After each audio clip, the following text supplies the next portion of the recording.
Coach Musselman said he looked at tape of you and he told his team that you were a star. And here's how they still couldn't stop you. Was this really a game for you that you thought about beforehand and I can take over? I mean, I know I always have that capability of doing that. And I just knew I had to step up today. Credit to Arkansas, they're a great team. And to the head coach, I appreciate that comment. But I always had the ultimate confidence in myself to step up in big time games, and that's what I've practiced mentally and physically this offseason. I know this was a big year for me going into my senior year. I wanted to have a great one, and I just stepped up and did what my teammates needed me to do. And I know sometimes it's not always going to be me, and I'm fine with that because I know the type of players that we have, and I know that Harris and Seth and the rest of the guys, they're going to lean on me and reflect me towards as a leader. I've been in tough situations and I've been in good and bad games, so I experienced it all. RJ, you got the second foul there with 5 minutes and change in the first half. You had to go sit. How frustrating was that to have to take? You're going to sit the rest of the half pretty much. And then, what do you think in the second half? Maybe was there a moment or a shot or something that really got you going from sort of good to great? I think it was 21 points in the second half. Was there something that sort of lit the fuse? I mean, it was definitely frustrating just to know that you can be on that floor in the first half and then help your teammates out in any way possible. For me to get my second foul and have to sit the remainder of the quarter definitely stuck with me. I know I could have been out there and checked in some way. And then going into the second half, as soon as the clock hit 20, I was already locked in. I think that's what the fuse you're talking about. I was ready to have a big second half and come out with a win. I kept telling myself, whatever it takes, that's what I'm doing. And going into the second half mentally, that's what I was ready for. Questions for Seth and Harrison? Yeah, this one for Seth. Obviously, El Cadeau made that first start today. Obviously, he's been used a lot over the course of really this season. Just kind of what you make of his first start today, and just kind of how he's coming along in his first year. Elliott played great. I think with Elliott, he's getting comfortable and more comfortable each and every game, and he's really starting to play like himself each and every game and take ability of his assets. I think he played great today. Didn't score much, but he created opportunities for teammates. He really pushed the ball in transition. He got slowing on offense to guys going in general. So, I mean, kudos to him. I think this is really good for him. And like I said, he's getting better and better each game. So I'm excited for him.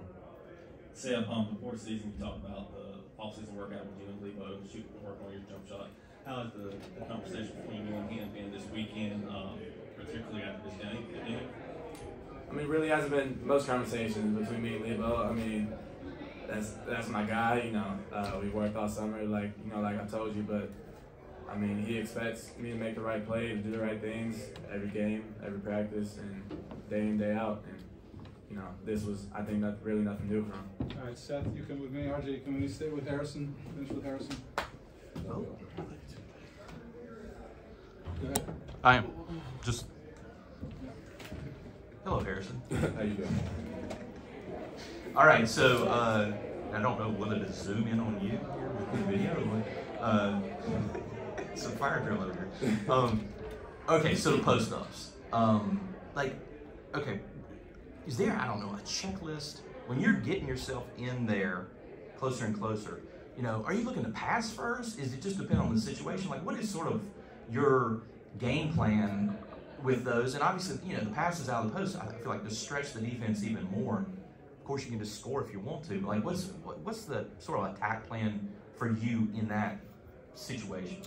For me, it kind of depends on the game. I mean, last game against Villanova, we knew they were a little bit bigger team, so we didn't post up as much. But against Arkansas, we knew that I had an advantage on the wing against all four of the guys, all four of their starting 1, 2, 3, and 4. So I knew that when I get to the paint, looking for my shot first, and the first few times I went in there, I knew I was going to try to score, and establish that. And they came in double, would turn me over a little bit.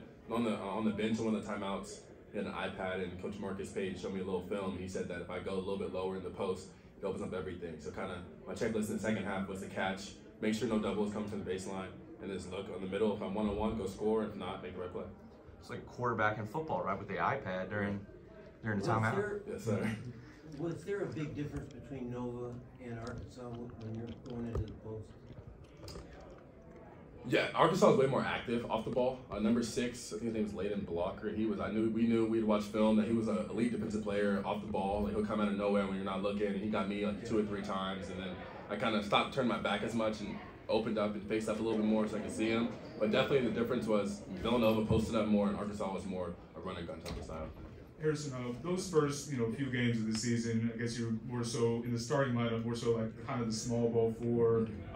Started at the 3 last couple games. I imagine you don't mind where you play, but how different do you kind of see your impact when you're in at that 3 and that wing position versus when you're more so at that 4? I think at the end of the day, I'm just gonna play my game and be versatile and kind of score however I need to score. If I'm at the 3, if we're playing a team that packs it in, I can shoot the 3. I didn't shoot well from 3 today. I think I was 0 for 2. And yeah, I just know that no matter what happens, I'm gonna play my game. And Coach Davis has the utmost confidence in me. I really mean this. I've never had this much confidence in my game since I've been here. I work out one-on-one with Marcus every day before practice. So I feel my game is sharp, my skills are sharp, and I'm ready. Harrison, I asked Coach just whether he was calm at halftime. I kind of like this relentless, and he cut me off and said no, he was not. And I know obviously you're new here still. Is that the most fired up you've seen him since you've been here? And what was his message to you all? Definitely.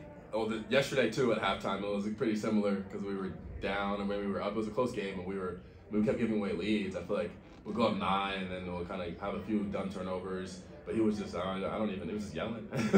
I don't know what he was saying, but he was yelling. Today? Yes, sir. Yes, sir. He was just yelling, hitting things. Like, I don't know. It was great. That's what I came here for. I'm sure to get yelled at. Strategy. There were no cuss words, I'm sure. No curse yet. I haven't heard him curse yet. He doesn't. Harrison, I guess from your perspective, what was it? How different was it not having Cormac out there? I mean, obviously Cadeau gets in the starting lineup, and you guys you end up winning the game. Just how different was it not having Cormac out there? I mean, definitely he's a great player. He's a leader. He's been around for a while. He's a veteran player. He's been in the ACC. He's been in big games. He was the man on this team at Notre Dame, and then he came here. We all kind of decided to team up, and having him on the floor it's easy. I mean, he's a great shooter, gets off quick. He's a leader. He can get to the rack. But we know that we have 10 or 11 deep guys who can all play, all step up. And Coach always says, as he said, like when your number is called, like you got to be ready. And today, Seth's number was called, Jaywood's number was called, Elliott's number was called, and they showed up. Last one, Adam. You were saying the confidence that you have. Like, do you feel like you're unlocking some different levels to your game? I mean, levels that you knew you had, but I mean, do you feel like that's happening now? 100%. I mean, the freedom Coach Davis has told me. He told me, Harris, let's go play your game. Like, whatever's going to happen is going to happen.